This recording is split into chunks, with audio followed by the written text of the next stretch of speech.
તો વડોદરામાં પણ વીજ બિલ વધુ આવવાની ફરિયાદો મોટા પ્રમાણમાં આવી છે। વીજ કંપની તરફથી યુનિટ રેટમાં કોઈ પણ વધારો ન કરાયો હોવા છતાં વધુ વીજ બિલ આવતા કન્ઝ્યુમર ફોરમમાં ફરિયાદોનો ઢગલો થઈ ગયો।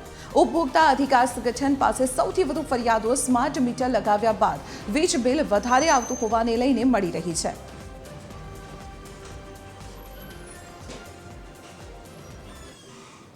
મીટર માટે પણ અમે જ્યારે આના પહેલા જ્યારે કાર્યવાહી થયેલી ત્યારે કર્યું તો એના પછી ગવર્મેન્ટ થોડી લિનિયન્ટ થયેલી। સ્માર્ટ મીટર બે ત્રણ એ છે જેના કસ્ટમર પૈસા નથી ભરતું અને જ્યારે એના પર વીજ કટ થાય છે એના પછી જ એ લોકો સ્માર્ટ મીટર લગાડે છે। એટલે એ એક મુહિમ અમે ચલાવેલી। એના પછી આ એક ફાયદો થયો કે જે પહેલા કમ્પલ્શન બદલતા હતા એ નથી બદલતા।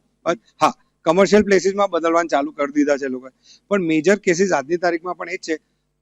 ગવર્મેન્ટનું કહેવું એવું છે કે અમે રેટમાં કોઈ વધારો કર્યો નથી, તો સ્માર્ટ મીટરના જે એમાં ચેક પોઈન્ટ્સ આપ્યા છે કે શું છે, એના હિસાબે મીટર પર રીડિંગ વધારે આવે છે અને બિલ વધારે આવે છે।